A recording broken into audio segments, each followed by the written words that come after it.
بسم الله الرحمن الرحيم سبحانك لا علم لنا إلا ما علمتنا إنك أنت العليم الحكيم. مخکنی درس کې نبی صلوات و سلام مبارک د منافق نشانات ذکر کړیو چې دا درې نشانې په کم انسان کې ظاهر شوي دا منافق عملی دی او دا حدیث که اوس چاته یادی نو چې راته اوري. نبی صلوات و سلام مبارک یو څلور ګناونه داسې ذکر کوي چې دا د ټولو نه عظیم او غټ ګناونه دي، د دې معافي نه کېږي د قیامت پر ورځ. نو نبی سلام او فرمایل الکبائر په ګناونو کې لوی ګناونه الاشراک بالله، خدای سره شریک جوړول. الله وی هر څه درته معاف کوم، هر قسم بد عملې دي کړي دي، ګناهګار فاسق فاجر زناکار زنديق، لیکن په ما پورې د شریک جوړ ک د قیامت پر ورځ د خپل شراکت نه بخمو په دې کې بدینی سم د ما محترم. نو الله دې مونږ د نور خدایانو د غلطو رسمونو نه اوساتي، ټول امین وای. ډیر کارته انسان د هندوانو پر رسمونو باندې مګوره ایمان زیاده خبره یاد ساتي چې دا رسمونه عام دي ډیر زیات، او ان شاء الله راضی بم احادیثو کې تاسو تمخ کې تاسو تبا پته لګيږي ان شاء الله تاسو بدن ساته. یو نبی اسلام او فرمایل الاشراک بالله، شریک جوړول په خدای پورې، او دویم غټه ګناه او عقوق الوالدین، نافرمانی د والدینو. لکه قرآن کې الله تذکرہ کوي وقضا ربک الا تعبدوا الا ایاه، الله وی زما د عبادت نه پس وبالوالدین احسان راغلی دی، زما د عبادت پس دویم نمبر خدمت ته والدینو راغلی دی. زما محترم والدینو له الله ډیره مرتبه ورکړې ده. ګوره زه یو خبره کوم تا ته به پته نه لګیږي، هغه چاته پته لګیږي چې د هغه نه اولاد پیدا شي. ماشوم پیدا کېدل زنانو ته پته ده، او بیا ماشوم په ګېډه باندې ګرځول، قسم د کیلو پیټې تا ته پشاکوم ویم وی ګرځوه پنځور دی، ته خپلې مور 9 میاشتې ګرځولې په ګېډه باندې. د ما محترم نو که ته ځان مړم کې او ټول عمر د خپل والدین د بیت الله شریف نه په طواف باندې وګرځې، د مور او پلار د یوې شپې حق به ادا نه کړې. د ما محترمو د مور پلار دومره حق دی. هغه یو بزرګو په یو مقبره تېرېده، د هغې نه به د خره اوازونه راته.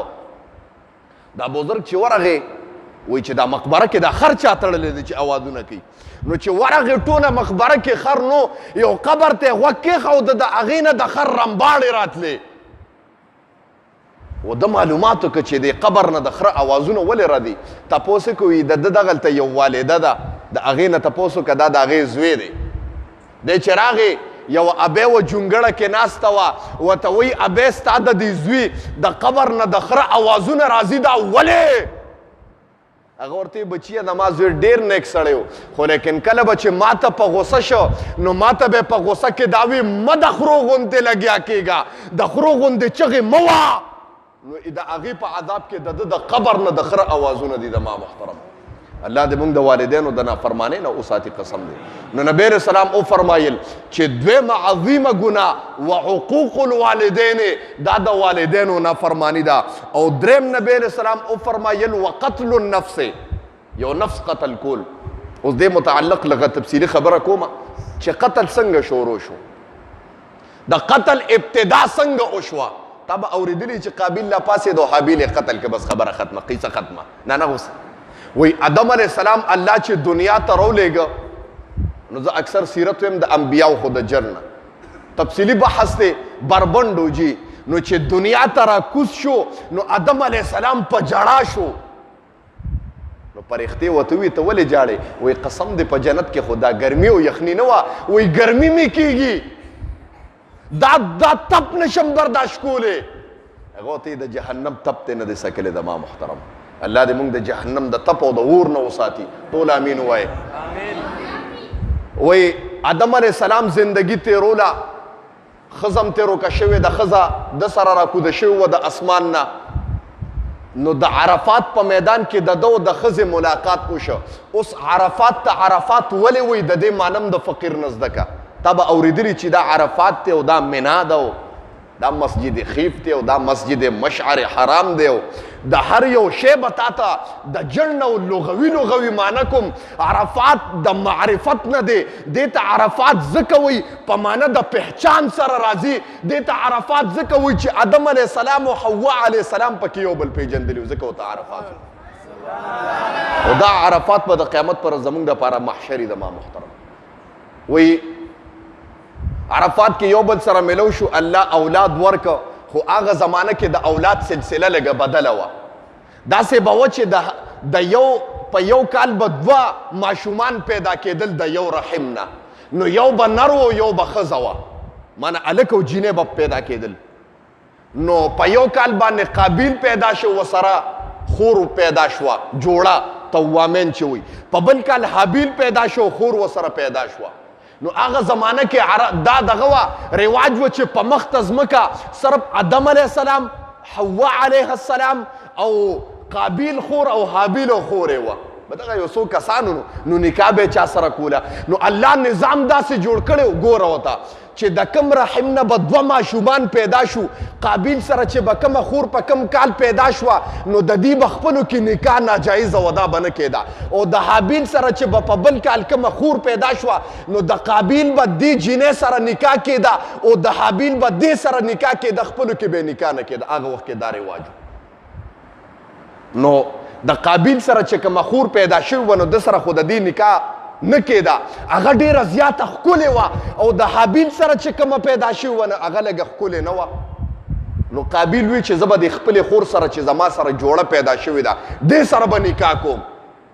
او آدم علیه السلام ورته وی چې بچیه دا خو زمونږ په دغه کې جایز نه دي، ته به د حابیل د خور سره نکاح کې او حابیل به ستا چا صدقه خدای ته مقبوله شوه هغه په حقه باندې دی. نو حابیلم ګډ را پرځولې و قابیلم. نو د حابیل هغه ګډ چې و نو هغه پخوا زمانه کې داسې په یو غره به کېښودو نو یو اور غړغنډه به راله او هغه به یې وسودو اوچت به یې کړ، هغه به پته ونه لګېده. نو چې دا کار به وشو نو د هغه صدقه به قبوله شوه. نو حابیل هم صدقه وکړه او قابیل هم. نو د قابیل هغه پاتې شو او د حابیل هغه قبوله شوه. نو قابیل وی بیا هم نه منم ما سره به نکاح کوي. د دې اختلافات جاري و. په ننه یو بل سره به اړامېده. آدم علیه السلام ډېر خفه و چې زما فیصله باندې زما اولاد ولې نارضا دی. پریشانی هله جوړېږي چې ستا اولاد تا ته ودرېږي او د تره اوچت شي، به دا لویه پریشاني ده په کور کې. دې نه لویه پریشاني نشته. بس آدم علیه السلام په سفر دی، قابیل رولګي د حابیل قتل که یو لویه ګټه تیږې واغشته او د سر لیوله راوویشته. نو حابیل قتل که وفات شو. اوس چې حابیل وفات شو د دنیا نظام بدل شو. په دنیا کې چې به څومره ونې وې د ټولو ونو به میوې کولې، ټولو ونو میوې وغورځولې، غنې شوې.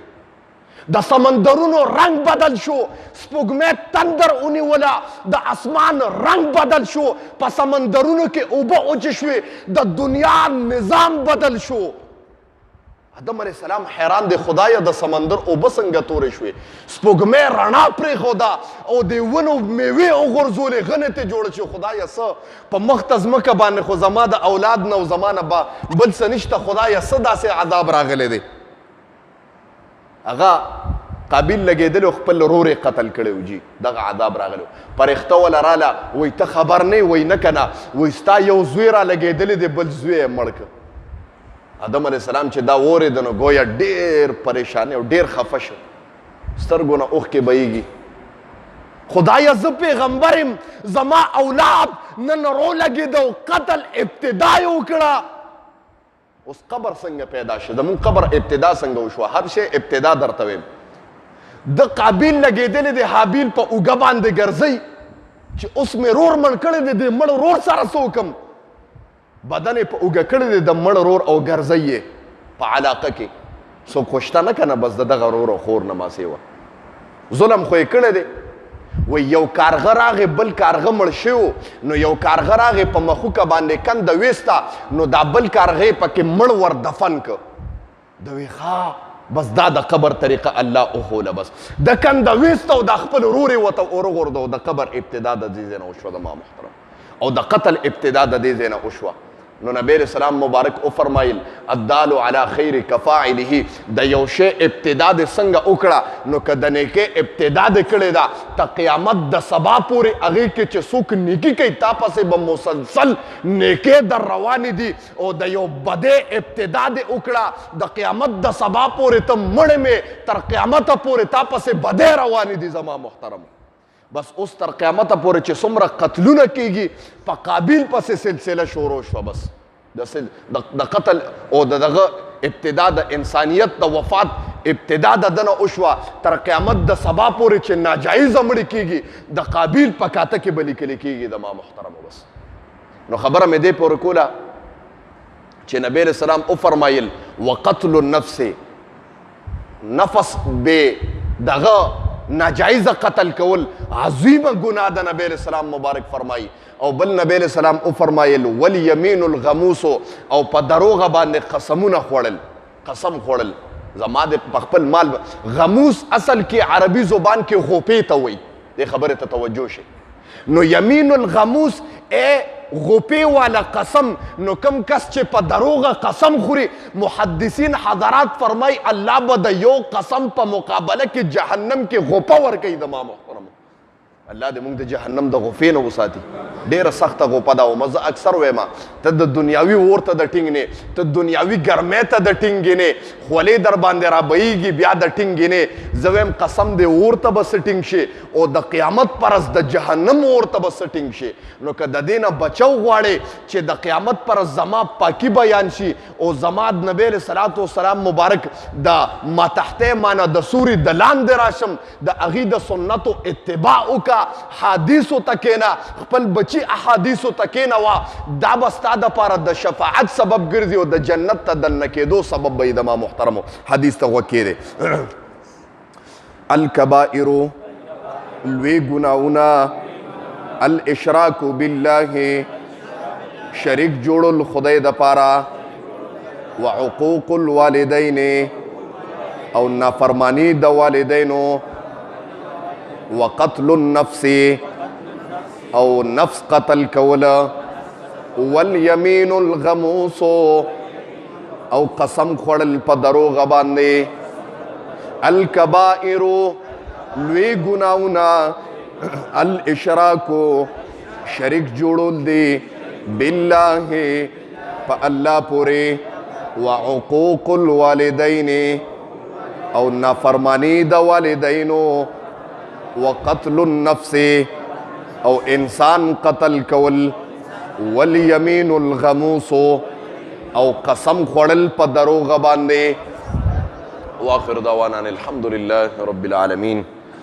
الله مونږ چې کوم درس ولسته خدایا د مجمع اورېده او چا اورېده خدایا د دې په برکت باندې خدایا حاضر مجمع ته په نظر د رحمت او شفقت باندې خدایا وګورې. د دې درس په برکت باندې خدایا د دې مجلس او د دې مجمع په زړه کې څه قسم شرعي حاجات دي خدایا د خپل در نه پوره کې. چاته څه قسم دردونه دي، مصیبتونه دي، مشکلات دي، پریشانۍ دي، بیماری دي خدایا په خپل دست قدرت خدایا ختم کې. الله دا کتاب د دې مجلس لپاره خصوصا هغه خویندې میندې چې دا ما دا درس اوري او د حدیثو دا درس اوري خدایا د هغې دپاره د جنت ته دننه کېدو سبب او شفاعت خدایا وګرځوه. د دې کتاب په برکت باندې خدایا مجلس کې ماشومان ناستي خدایا ماشومان دینداره کا، د چا چې ذوقي خدایا بچي ولا عالمان او حافظان کا، سپینګیري پکې ناستي خدایا عمر کې برکت واچوه، کاروباریان ناستي خدایا کاروبارونو کې برکت واچوه، فقیر سره چا محبت کړی دی خصوصي خدایا د هغې جزا ورته فی دنیا آخرت دواړو ورکه. خدایا چې څه قسم محبت او الفت ما فقیر سره کړی دی خدایا دغه محبت د ده دپاره د ده د خاندان دپاره د جنت ته دننه کېدو ټیکټ خدایا وګرځوه. دې کلي ته په نظر د رحمت باندې خدایا وګوره. الله دا کلي د هر قسم آفاتو بلیاتو اتفاقي حوادثو نه خدایا وساته. دا کلي د هر قسم جنگ جګړو پریشانۍ تاڼو کچرو هسپتالونو نه خدایا وساته.